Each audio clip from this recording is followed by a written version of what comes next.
Hello guys, this is आदर शुक्ला और आज हम लोग इलेक्ट्रोस्टैटिक्स के इलेक्ट्रिक फील्ड से रिलेटेड कुछ क्वेश्चन को, न्यूमेरिकल प्रॉब्लम्स को देखेंगे।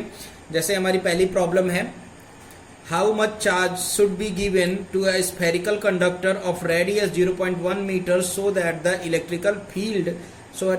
Electric field at the surface of the conductor is 900 newton per coulomb. Question है कि एक हमारा, ठीक है, स्फेरिकल कंडक्टर है जिसकी रेडियस दी हुई है। रेडियस कितना है इस स्फेरिकल कंडक्टर की? आर है आपको कितना? 0.1 मीटर, ठीक है।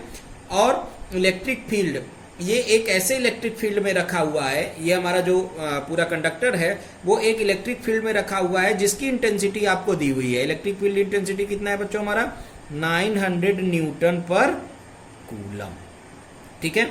आपसे क्या कह रहा है? How much charge should be given, हम कितना चार्ज दें, ठीक है, किसी भी हम इलेक्ट्रिकल कंडक्टर जिसकी रेडियस कितना है 0.1 मीटर को कितना चार्ज दें कि वह उसकी इलेक्ट्रिक फील्ड इंटेंसिटी कितना हो जाए?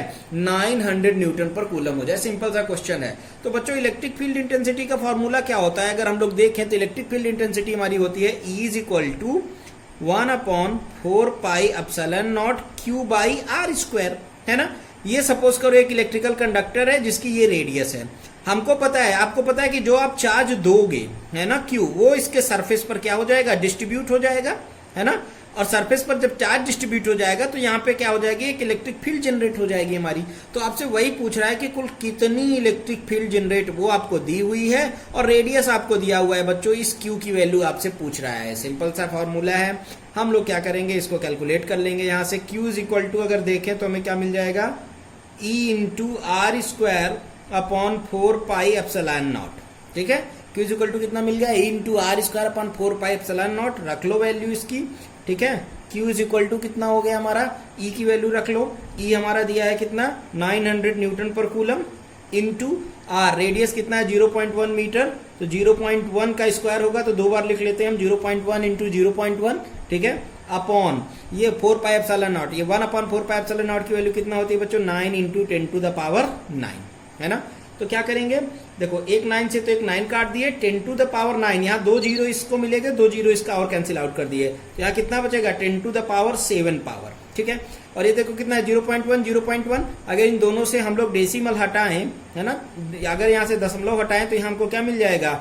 1 इंटू 10 टू द पावर -2। और यहाँ पे बेटा हमको कितना मिला? 10 टू द पावर +7। ऊपर लेके चले जाओ तो कितना मिल जाएगा? 10 to the power -9 coulomb. Answer कितना आ गया इसका? 10 टू द पावर -9 कूलम, ठीक है। या इसको नैनो कूलम भी पढ़ सकते हैं बच्चों, नैनो कूलम, क्योंकि हमें पता है 10 to the power -9 equal to क्या होता है? नैनो। तो ये हमारा क्या हो जाएगा? नैनो कूलम भी हो जाएगा। क्लियर है? एक क्वेश्चन बच्चों हम लोगों ने यहाँ पे देख लिया। दूसरा क्वेश्चन क्या है हमारा? ध्यान से देखो क्या कह रहा है। Assuming the hydrogen atom as a charge sphere of radius 10 to the power -15 metre, compute the electric field at the surface of its nucleus, ठीक है। सपोज करो ये हमारा क्या है? एक हाइड्रोजन एटम है, ठीक है। ये हमारा क्या है बच्चों? एक हाइड्रोजन एटम है जिसकी रेडियस आपको दी हुई है R, ठीक है। रेडियस आपको दी हुई है R। आपसे क्या कह रहा है कि compute the electric field at the surface of its nucleus, ठीक है। हमने क्या करना है? हमें इसके, अगर ये हमारा इलेक्ट्रिक फील्ड हाइड्रोजन एटम है तो हमको पता है बच्चों कि हाइड्रोजन एटम में क्या होता है, ये इतना अंडरस्टूड होना चाहिए कि एक ही प्रोटॉन होता है बच्चों और एक ही इलेक्ट्रॉन होता है। मतलब इसके सरफेस पर अगर हमें क्या कहते हैं, assuming the hydrogen atom as a charge sphere of a radius इतना, compute the electric field at the surface of its nucleus. तो अगर हम चार्ज की बात करें कि Q कितना है, तो या तो एक प्रोटॉन का चार्ज बोल दो, है ना, वो इसके न्यूक्लियस पर है, या तो, और आपसे क्या पूछ रहा है? Compute the electric field at the surface of its nucleus. इसके न्यूक्लियस के सरफेस पर कुल कितना चार्ज है। तो हमें पता है बच्चों कि न्यूक्लियस में क्या होते हैं? न्यूक्लियस में होते हैं, एकदम बिल्कुल इजीली समझो, न्यूक्लियस पे क्या होते हैं बच्चों? न्यूक्लियस के अंदर होते हैं प्रोटॉन्स, और ये प्रोटॉन्स के पास जो चार्ज होगा वो इसके सरफेस पर क्या हो जाएगा? डिस्ट्रीब्यूट हो जाएगा। मतलब अगर हम न्यूक्लियस का चार्ज देखें, हम बात करें किसकी? चार्ज ऑफ न्यूक्लियस, ठीक है। तो चार्ज ऑफ न्यूक्लियस क्या होगा? 1 प्रोटॉन का चार्ज। और 1 प्रोटॉन का चार्ज क्या होगा बच्चों? 1 प्रोटॉन का चार्ज होगा 1 इंटू 10 टू द पावर कितना? एक प्रोटॉन का चार्ज होता है बच्चों 1.6 into 10 to the power -19 coulomb, है ना। तो इतना ही इसके न्यूक्लियस पे क्या हो गया, चार्ज। लेकिन आपसे क्या कह रहा है, आपसे कह रहा है कि इसकी इलेक्ट्रिक फील्ड इंटेंसिटी कैलकुलेट करो। तो सिंपल सी बात है, हमें क्यू पता है बच्चों, आर पता है, इलेक्ट्रिक फील्ड इंटेंसिटी निकालनी है। ये रेडियस दिया हुआ है, न्यूक्लियस की बच्चों वैल्यू दी हुई है, ये न्यूक्लियस का रेडियस दिया हुआ है, ठीक है। तो यहाँ से इलेक्ट्रिक फील्ड इंटेंसिटी हमारी क्या हो जाएगी, E is equal to formula रख लो 9 × 10⁻⁹। चार्ज हमें पता हो गया है कितना है 1.6, है ना, इंटू 10⁻⁻19। और नीचे हमारे रेडियस दिया हुआ है, कितना दिया है 10⁻15 मीटर, 10⁻15 का होल स्क्वायर। अगर इसको हम लोग बच्चों सॉल्व करें, 1.6 और 9 को एक साथ लिख लो, या इसको 16 लिख लेते हैं हम लोग, है ना। तो 9 × 16 लिख लेते हैं, एक पावर इसकी क्या हो जाएगी, इधर आ जाएगी 20 पावर हो जाएगी। और ये 20 पावर है बच्चों, ये 9 पावर है, कैंसिल आउट हो जाएगी। तो यहाँ कितनी पावर बचेगी हमारी 10⁻⁻11। और यहाँ देखो बच्चों कितना है -15, और -15 का जब बच्चों क्या करोगे, स्क्वायर करोगे तो कितना आ जाएगा 10⁻⁻13 आ जाएगा। बच्चों के सॉल्व आउट कर लेना, इतना ही हमारा क्या आ जाएगा, न्यूटन पर कूलम इसका आंसर आ जाएगा, ठीक है, कोई दिक्कत।